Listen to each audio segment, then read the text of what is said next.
I'd like to thank you for being here and welcome Laura Burns, who will introduce our presentation for today. Thank you. Hi. As you may be aware, the Harn Museum recently acquired 1,200 works of art that depict Florida's history, landmarks, activities, and natural landscapes. These are all the generous donation of one couple, the Vickers. They are a couple who live in Jacksonville and have collected art for many years and have really extensive knowledge of art. Right now, 170 of these works of art form the current exhibition at the Harn. And that's the focus of our talk today. This exhibition is called The Florida Legacy, Gift to Samuel and Roberta Vickers. And I will note that it will be open to the public until August 1st, okay? And our speaker today is Dulce Roman. She is the chief curator at the museum, and she's also the curator of modern art. She's responsible for the development and management of the Harn's collection of modern art from the United States, Latin America, and Europe. And since joining the Harn staff in 1999, she's curated more than 20 exhibitions, including one that some of you may have seen, her impressive exhibit called Monet and American Impressionism. That was in 2015. And now, of course, she's the curator for the current exhibition. Okay, before joining the Harn staff, Roman served as a researcher of Spanish art at the Frick Museum and the Department of European Paintings at the Metropolitan Museum of Art. She holds a BA in psychology from Harvard University and an MA and a Master of Philosophy degree in art history from Columbia University. So with that, Dulce, I'm turning it over to you. Thank you so much, Laura, for that great and very generous introduction. It's my pleasure to be here. I'm really excited about this exhibition and to share it with all of you, and hope that you will come and see it as soon as you are able to. I'm going to share my screen. Let's see, share my screen, and hopefully we will have no glitches. Let's try. Okay, how does that look to everybody? Is it a full screen now? Yes, looks great. Okay, wonderful, perfect. We're off to a good start then. As Laura mentioned, A Florida Legacy is our first exhibition celebrating the most recent gift that we've received, a huge gift of more than 1,200 works of art that all deal with the theme of Florida. And the gift is from Sam and Robbie Vickers. The significance of this gift is huge for the Harn Museum and for the University of Florida. It has doubled the size of the modern collection that I oversee. And this is a collection that includes art from the United States, Europe, also Latin America, dated from the mid-19th to the mid-20th century. So the Vickers collection is augmenting what we have to offer in our modern collection.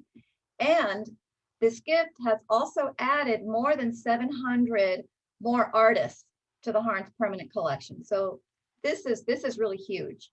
And as you heard from Laura, the show will be up through August 1st, and it includes highlights from the gift, and there are almost 170 works on view in the exhibition.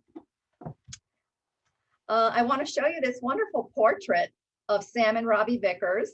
This picture was taken in their home in Jacksonville, and I want to just tell you a little bit about them. Sam was born in Miami, and Robbie was born in Palm Beach, so they are born Floridians. They did leave for a while to go to college, and in fact, that's how they met in college in South Carolina, and then came back to have start their family and their careers here in Florida, in the Jacksonville area. They started collecting Florida-themed art about 40 years ago, and they favored art that was dated from the late 19th, mid-19th century on up to the mid-20th century. And they chose the Harn Museum and the University of Florida for their gift because they wanted to share it with students and with faculty and with scholars, and of course with the general public. And their collection and the exhibition, including this first exhibition, and then the future exhibitions that will be drawn from it, will serve as important new resources for research, for study, and that will all honor their wishes and their legacy. This next slide shows a couple views in their home in Jacksonville before the art was brought to the Harn. The art arrived at the Harn at the very end of January, so just a couple months ago. This is really a brand new, most recent gift. As you can see, the art was hung very tightly in their home. Almost every space was used. So you can imagine with a collection of more than 1,200, you can't show everything, but they showed as much as possible by hanging art almost down to the floor and all the way up to the ceiling. And I want to point out the painting that is over the mantelpiece in the living room, because you're going to see that next. We actually placed that painting on our main title wall. So I have some installation views to share with you so you can get a sense of how the exhibition looks, and we'll also take a closer look at specific works of art. There are almost 170 works in this first exhibition. So you'll see paintings, watercolors, and drawings spanning the mid-19th to the mid-20th centuries, and nearly 120 artists on view in this first exhibition. That painting that was over the mantelpiece in their home is by William Morris Hunt, and it's called View of the St. Johns River. He painted it in 1874, following a trip that he made to Northeast Florida. He explored St. Augustine. He also went to Magnolia Springs, and then he came back in 1874. And you'll see, if you come, you'll be able to see this up close.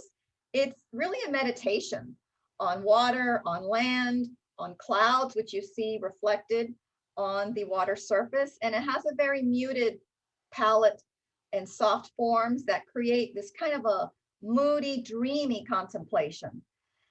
According to Sam Vickers, and there are very few paintings by Hunt that deal with Florida themes. He says there are about 3, and now we have 2 of them at the Harn, because we also have one in the Highlights from the Modern Collection gallery, which is called Florida Landscape. So if you come to the Harn, you can see not only this painting by Hunt on the title wall, but you'll also see the other painting in the Modern Gallery. This is a view if you walk around that main title wall and you're looking back to all the way to the back end of the main exhibition hall. Most of the artists in the exhibition are American, but very few of them were originally from Florida. So a lot of them traveled here for various reasons. Some were attracted by the weather, because Florida, as you know, has been a popular winter destination going back to the late 19th century when Henry Flagler built his first hotels in St. Augustine and Palm Beach, and when the railroad was constructed all the way going down to Miami. Others came to participate in artist residencies. You may have heard of the Maitland Research Art Center in Maitland, Florida. Milton Avery's a name who is in the Harn collection and now in the Vickers collection at the Harn, and he participated in that, as well as some of the other artists. And then some of these artists ended up moving here permanently at some point in their lives. This gives you a layout of the exhibition space to kind of give you a sense of how the different themes. We organized all the works along 6 themes, and you'll see them all listed here. We have Florida nature at the beginning of the exhibition hall where you first enter. And then we have sort of these mini exhibition rooms almost, with Florida history and Florida impressions on one side, and Florida landmarks and Florida diversions on the other side. And then at the back, we have a section that we call Florida living. And so each of these respond to subjects that are very prominent in the Vickers collection as a whole. And next, I'm going to walk you through each of those thematic sections and give you a close-up look at some examples from each of those themes. We start the Florida nature section with a wall that has a portrait on it of Sam and Robbie Vickers, but it's not a standard frontal portrait. It's in the setting of their home, that same room that I showed you with Sam Vickers standing in front of the fireplace. So you see Sam holding a small painting that he's admiring, and Robbie is standing next to him with her arm around him. And you see a view of the paintings in that room and a view beyond into Mr. Vickers' study with the lamp on in the distance. And then objects that represent things that are of interest or were important to them, like the history of citrus in Florida. You see that beautiful orange at the lower right of the painting. You see a book on the lower left. If you can read it, it says The Yearling, Marjorie Kinnan Rawlings. Sam has some of those first editions of the Marjorie Kinnan Rawlings, The Yearling book. And this beautiful coffee pot that is important in American history. It was given to a lawyer for his contributions to legal issues in the 19th century in the Capitol in Tallahassee. So you'll see that in the exhibition as well. The painter is Christopher Still, and he is a painter of mostly Florida subjects, wildlife, landscapes. He also does portraits, and he's based in Dunedin, and he has a gallery in Tarpon Springs. So if you go to Tarpon Springs, maybe you can pop into his gallery and see what's the latest work that he's doing these days. Now, this is another view of the Florida nature section. We've come around behind the main title wall. And next, we'll take a closer look at some of the paintings that are in this section. This is one of my personal favorites. This is Martin Johnson Head's Tropical Sunset, Florida Marsh. And Head is an artist who you may have heard of. He's known for New England landscapes. He painted still lifes, birds. He was originally from Pennsylvania, but he moved to St. Augustine in the 1880s, and he had been invited by Henry Flagler. And he became enamored with Florida, and he decided to stay. So he moved to Florida in 1883 and painted this landscape a few years later. He ended up living in St. Augustine for the rest of his life. He excelled at representing the effects of light, of weather, atmosphere, and his brush strokes are often so meticulous. There's an eradication of the surface. So what you see is just this quiet, contemplative, pastoral view. And we also have, of course, this dramatic sunset, cows grazing in the marsh in the foreground. And this is a kind of view that I think many of us are familiar with. When you think of Florida, what do you think of? Sometimes I think of scenes like this that I see when driving on some more rural routes through the state, like on 301 or 441. This is another example from the Florida nature section. And this was actually Robbie Vickers' favorite piece in their collection. It's Thomas Moran's Fort George Island from 1880. He's best remembered for his idealized views of the American West. You may have seen his expansive paintings of places like Yellowstone and the Grand Canyon. Well, he also came to Florida. He was based in New Jersey, and he visited Florida in 1872. And he made a lot of sketches and watercolors, and those became the basis of his paintings that he did, especially the larger ones. He would have done those back in his studio in New Jersey, where he was from. Fort George Island, the painting, depicts one of the sea islands. It's near the mouth of the St. Johns River, and that flows into Jacksonville. It depicts an expanse of the coastline. You see a stand of palm trees. They're silhouetted against this gorgeous sky of bright red and orange, truly spectacular. Moran painted this view when he had visited. He visited in 1877. He was also an illustrator, and he was on assignment to create illustrations that were going to be used for an article in Scribner's magazine. And so that was the source of that particular visit and of why he was here describing this scene in at Fort George. At the time, in the 1870s, Jacksonville was already becoming a destination for travelers to Florida. But Fort George was, and the barrier islands, the neighboring islands, were relatively unknown to visitors. So this article in Scribner's was going to be important to give people more information about the area. Here we have something quite different. This is a more zoomed in, closely focused painting. This is by Jane Peterson. It's also in the Florida Nature section. And we've jumped way ahead. This is now a painting that dates to 1945. She traveled extensively. She was based in New York City. She exhibited in New York. She also exhibited in Palm Beach. She was a visitor to Palm Beach on numerous occasions. She first visited Florida in 1915, but she kept coming back.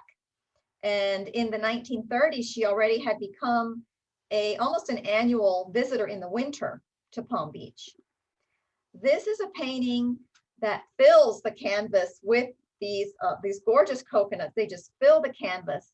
And we have these beautiful curvaceous lines, this zoomed in perspective, and this very high colored visual effects that is a much more modern depiction of Florida than the two landscapes that we were just looking at. Now we're going to move on to the Florida history section. Here you have an installation view that shows some of the paintings in that section. This section has works that show important figures in Florida history. For example, the Seminole leader Osceola, you see his painting on the right, and we're going to take a closer look at that in a moment. Also, you don't see it in this installation view, but there is also a historic map of Florida and some early drawings of Seminoles by Catlin. Here is a close-up of the portrait of Osceola, and this was painted by Robert Curtis. Osceola was in Alabama. He was born in Alabama, and he was nicknamed Billy Powell. His paternal grandfather was a Scotsman named William Powell, and he had married a woman from the Upper Creeks of Alabama.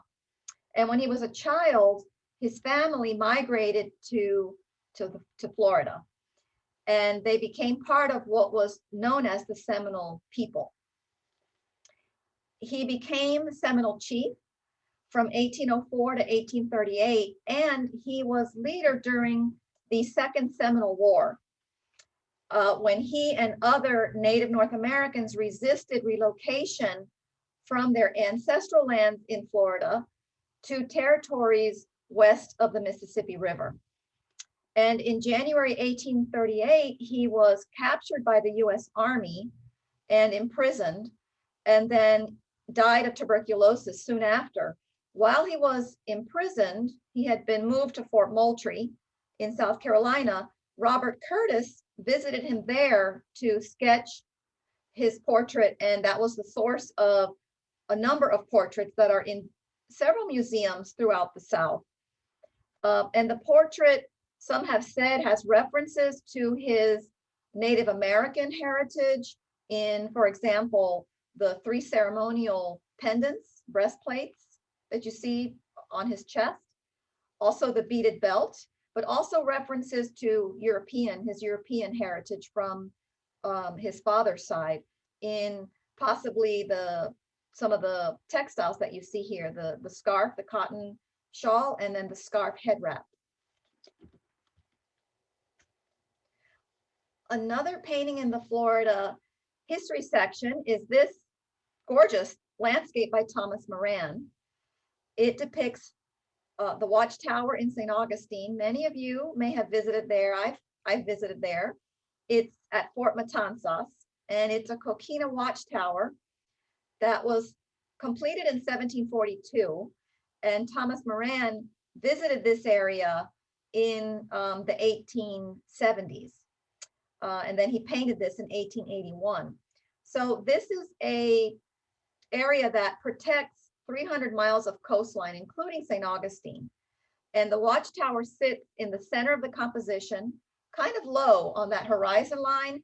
And the expanse above is just this beautiful blue sky. We also see some native trees, palm trees, and other grasses, and even dunes in the foreground.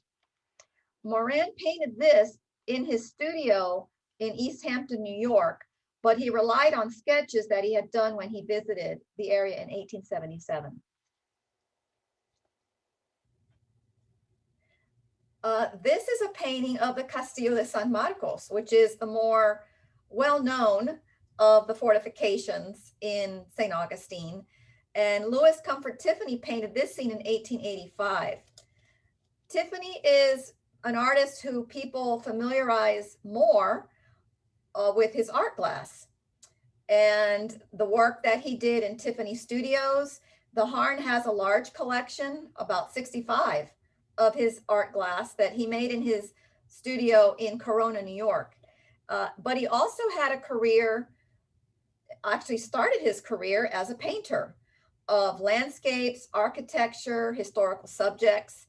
And he visited St. Augustine in 1882 and painted this 3 years after that visit. So what we see here is a very large, imposing, almost a kind of a dark and a moody setting with the dark clouds, the dark structures, the horizontal composition.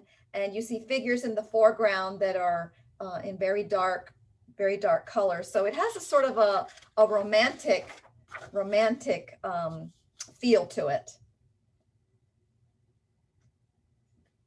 Now we're moving on to the Florida landscapes. I'm sorry, Florida landmarks section. So I'm trying to give you a tour and a sense of what you'll see before you come to visit the exhibition in person. The Florida landmarks section includes some historical sites that you saw. So we have some more sites in this section that include St. Augustine, but also other cities in Florida, Miami and Tampa and other places. So I'll give you some examples. This is a painting by Reynolds Beale. It's called Tampa, Florida, and he painted it in 1914. His paintings, as you can see from this example, combine his interest in the loose, broken brushwork of the Impressionists, artists like Monet, for example, and also this intense colorism that was of interest to the next generation, the post-Impressionists. This painting shows a site that I think is familiar to a lot of people who know Tampa and have visited Tampa. We have the Hillsborough River, the riverfront, and in the upper left are the towers of what is now part of the University of Tampa. But at the time, this was the Tampa Bay Hotel, which had been completed in 1891. The building still stands and you can tour it today when you visit the university. The Tampa Bay Hotel was built by Henry Plant. That's a big name in the Tampa area. And he was credited with transforming Tampa from the sleepy fishing village that it was in the 19th century and toward introducing it as an area for tourism. The Tampa Bay Hotel was a winter resort. It cost Plant about $3 million to build it. It had 511 rooms on 5 stories. And today you can still see the ornate Victorian gingerbread and the almost the Moorish minarets that and domes and the cupolas of the architecture. Unfortunately, the hotel closed in 1930 as a result of the Great Depression. But it was, before it closed, a lot of famous people, political figures, celebrities had stayed at this hotel. For example, Teddy Roosevelt and his Rough Riders, Sarah Bernhardt, Clara Barton. These are some early figures, Winston Churchill and Babe Ruth, among a lot of other illustrious guests.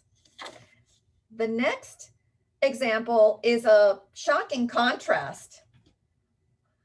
This is Ralston Crawford's Overseas Highway number 2 from 1941. So about 30 years later. And if you aren't familiar with this, this is the road that traverses Florida going down to the Florida Keys. Crawford was known for paintings of architecture and industrial subjects that he painted in a very flat geometric style. And this is a superb example of that. You can see that there's a lot of geometry involved in this composition. It has very sharply demarcated lines, simplified forms. We don't have shadows here. There's kind of a hard, they're hard surfaces. So he's eliminated any trace of the paintbrush. So very different from the previous view we were just looking at.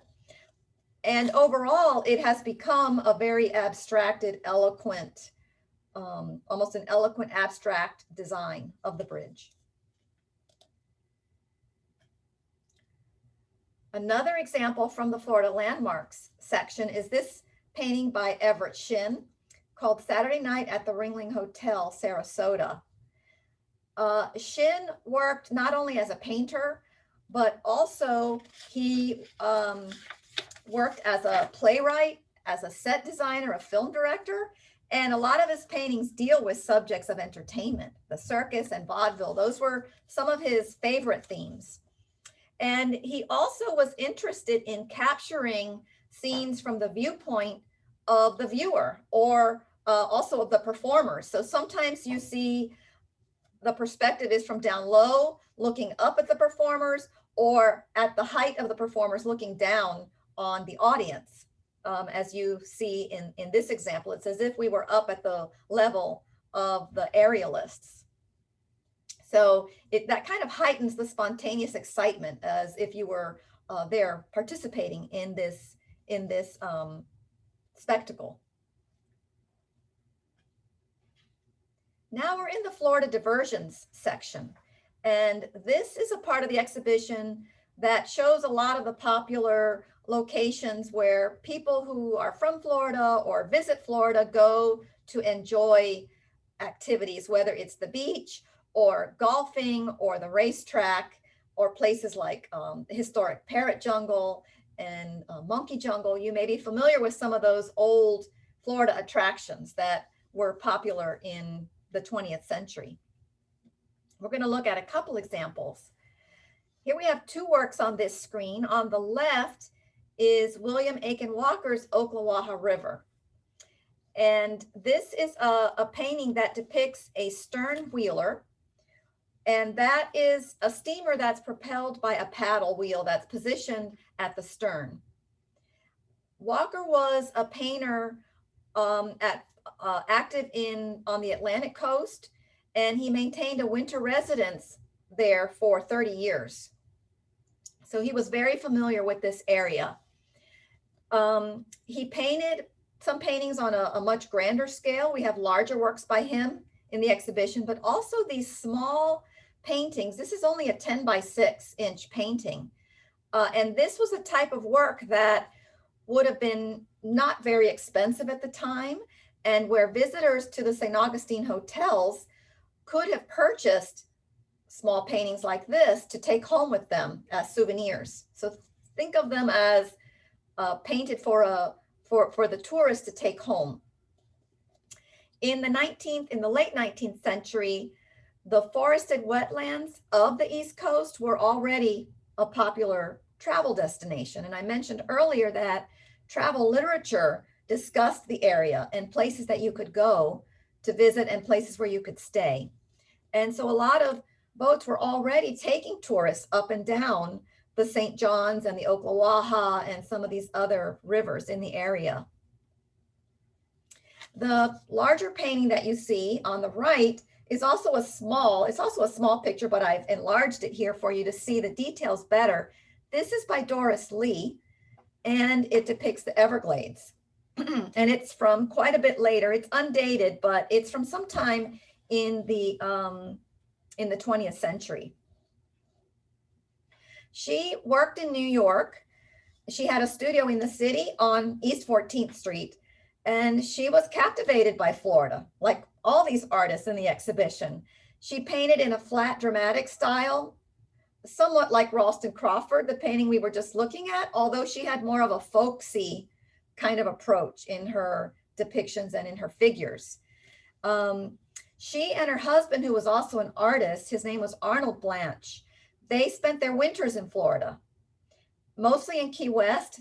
And then she later moved to Florida. They also visited the Everglades. And so she did works on paper, gouaches, sketches, and larger paintings as well, based on her visit to the area. Another example from this section is the Venetian Pool by Martha Walter. I visited this location as a child. I remember going with my family and enjoying the beautiful Italianate architecture and the beautiful setting, the palm trees. So we have this really lively watercolor that depicts people frolicking and enjoying this place, which is actually still open to visitors today, but it first opened in the 1920s. Now we're in the Florida Impressions section. And here we have only works on paper. In the other sections, we had oil paintings, watercolors, mixed. But in this section, we have just works on paper, so watercolors and drawings. And the approach here was to give a suggestion of what were some of these impressions that artists had upon their visits to Florida that they might have sketched and painted right there in situ, outdoors, rather than the full-scale oil paintings that they may have done in their studios once they got back home. So here you'll see examples by Winslow Homer and John Singer Sargent, and I'll show you close-ups of some of those. This is Winslow Homer's foul-hooked black bass. He painted it in 1904. He actually made 7 trips to Florida between 1885 and 1909. And on these trips, he painted watercolors of the places he visited. So he went to the St. Johns River, Homosassa, Tampa, Key West, and other places. And in this one, we have a dramatic moment where the fish has been snared by the fisherman's hook, and he is trying to free himself. He's up out of the water, and you see the bright shock of the hook in his mouth, and it's has a gorgeous background of a very typical quintessential Florida landscape with the palm trees and the brushes and the beautiful water on a cloudy day. When he created this, when he visited this area, it had been recommended already in fishing magazines. So he had read about how this area was, Homosassa, was a great place to go fishing for black bass and sea trout. And so he wanted to experience that himself and captured it in this wonderful watercolor. Another artist, famous artist, who came to this area is John Singer Sargent. He was a very successful portrait painter. I'm sure you're very familiar with his portraits painted of Gilded Age famous people, but he was also a very gifted watercolor painter and did more than 2,000 watercolors. And a lot of these are of Florida, but he was very widely traveled. He visited Europe, and well, he lived most of his life in Europe. He was widely traveled in Europe. He also traveled to Africa. And then in the United States, he traveled throughout Maine, the American West, and also Florida. This dates to 1917. At the time, he was working on a mural in Boston, and he decided to take a trip down to Florida to paint a portrait of John D. Rockefeller, who was in Ormond Beach at the time. And after painting the portrait, he then traveled further south and visited a friend of his who was also an important patron of the arts by the name of Charles Deering. And that name is very well known in Miami. So he painted this at that time. Vizcaya is an Italianate villa that was the estate of Charles Deering's brother, so James Deering. And it's on the Biscayne Bay. Some of you may have visited there. I visited there many times growing up in Miami. And so we have this dazzling watercolor capturing the gardens and the grounds that were still in development as the Vizcaya Villa was under construction at the time. Another work in this section is by Laura Woodward. It's her Jungle Path, Palm Beach, and it's also a watercolor. Laura Woodward was based in New York City, and she started spending winters in Florida in the 1880s, first in St. Augustine, and then she traveled down to the Palm Beach area, which became one of her favorite areas, and she lived there for many, many, many years. She was attracted to Florida for its wild tropical foliage. And when she visited Palm Beach, it had the Grand Hotel there, built by Henry Flagler. She was working and visiting in a circle of artists that also included Martin Johnson Head. But she felt that she needed something a little more remote. And so she made her way down to Palm Beach before Flagler had built his big hotel there. So she was one of those early artists capturing Palm Beach. So this is a wonderful example from her time there. And now we're in the final section called Florida Living. This is at the back of the exhibition hall. And here you'll see some overlap with some of the other sections. You might see some prominent landmarks, beaches, but also Florida domestic architecture, some homes, and images of just daily life in Florida that the artists were capturing during their travels and their time in Florida. In this slide, on the upper left and right, are two paintings by a highwayman painter by the name of Harold Newton. And I'm going to share some background on this one, which was on the upper right. Harold Newton was one of the highwayman painters. These are African-American painters who, starting in the 1950s, were painting Florida landscapes and selling them door to door, town to town, sometimes along roadways from the trunks of their car. And Harold Newton originally started painting churches, religious scenes that he sold to churches. And then eventually he came to know an artist by the name of Albert Bacchus from the Fort Pierce area. And Bacchus became a mentor to Harold Newton and some of the other artists like Alfred Hare. You may be familiar with his name as well. And Bacchus gave them some painting lessons and helped them develop a model where they would paint using certain templates that they could then learn from each other, but also that would be popular scenes that would be things that Florida tourists and locals would want to have as a remembrance of these beautiful beaches and the landscapes in Florida. Here we have another installation view from the Florida section, Florida Living section. And I'm going to talk about the two paintings that you see in the middle, in the center of this wall.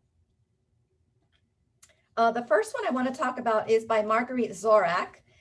It's the painting on the left, which is in the Vickers Collection. It's called Mary Eliza's Cabin, Chipley, Florida. She was an innovative painter. She also created embroidered tapestries. And people have made associations between her interest in tapestry and whether or not that may have influenced her approach to painting. And if you look at this painting, there's a frenetic energy, angular forms, slashing brushwork, and very strong patterns that show kind of an interlacing that maybe makes some sort of reference to her work in tapestry, but that might be kind of a stretch. The painting on the right is also by Marguerite Zorak.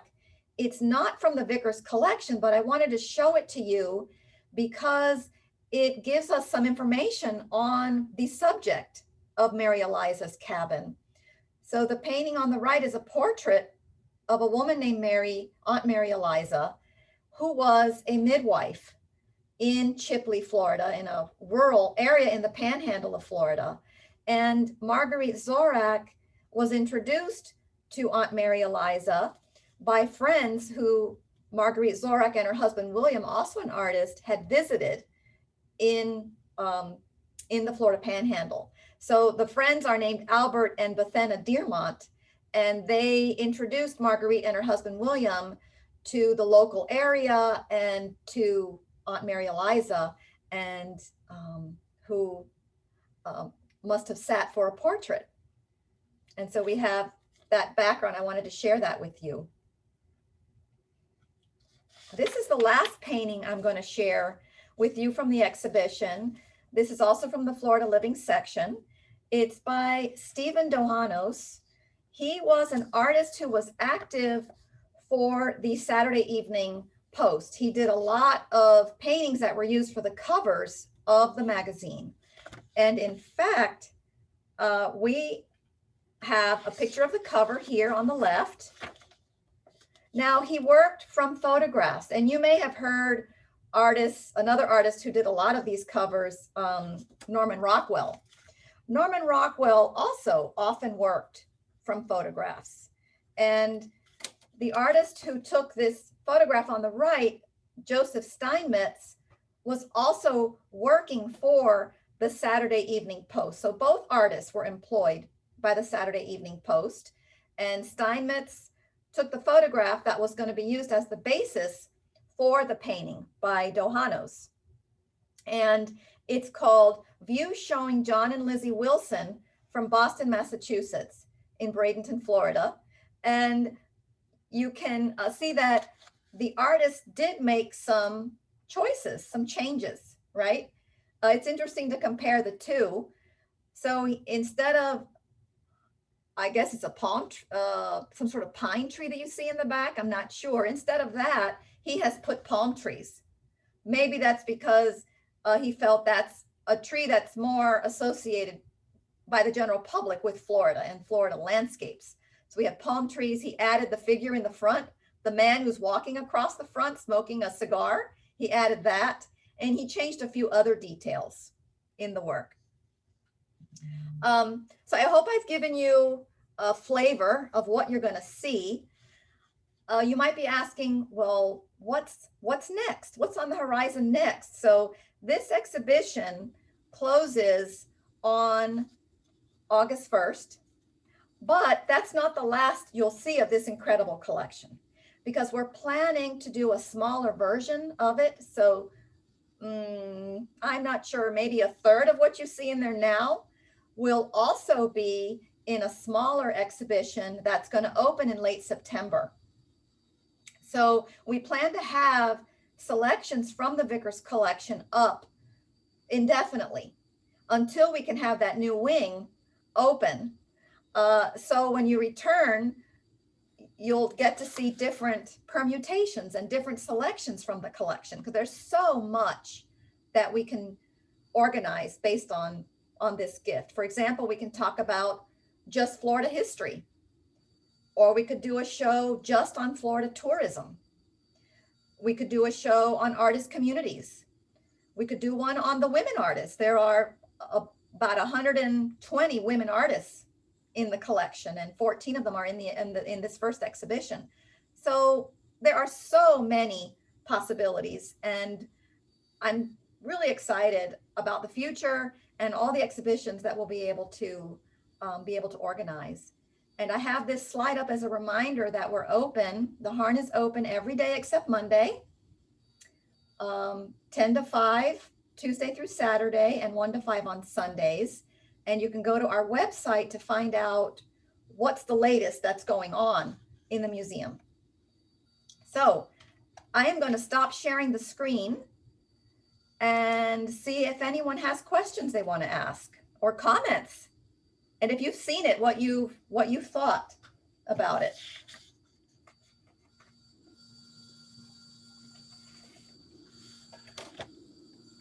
I would just like to thank you so much for doing this, Dulce. This is really good, and I'm sure that it's going to tempt a lot of people who haven't already seen the exhibit to go see it. And for some of us who have already seen it, to go back and look again more carefully, perhaps than we did the first time. So I think it was really good. And I think, as you note, everything in the museum is always free. Yes. If you go during the week and don't have a university parking sticker, there is a $4 charge for parking, but on the weekend, there's no charge. So, but that's just adding a little bit to your information. So go back to questions now. Any questions here or from the Oak Room? I can't wait to get there. I hope that you will visit soon. We are socially distancing and we're reminding our visitors of that. So hopefully many of you are receiving your vaccinations and feel safe coming to visit, but you have months to come until August 1st. And then later you can see, if you don't see the large exhibition, you'll be able to see smaller installations too.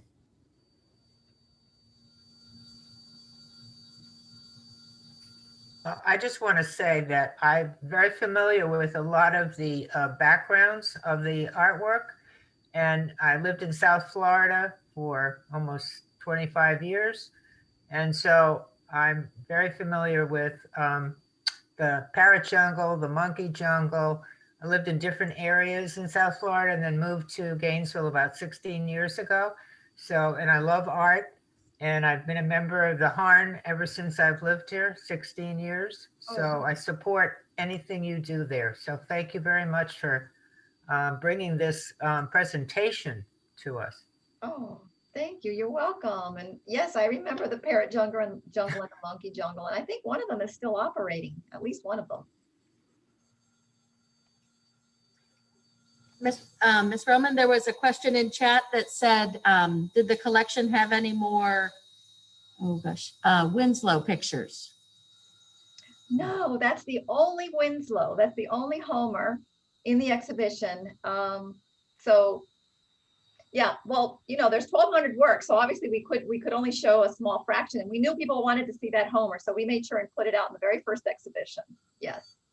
Oh, I see another question in the chat. Any idea when the new wing will open? We are hoping to open it within 3 years. 5 would be a stretch, but the goal is 3 years. We'll see. We're working on it. We've already had meetings with architects who submitted proposals, and they're narrowing that down to some finalists. And soon we should be moving very quickly.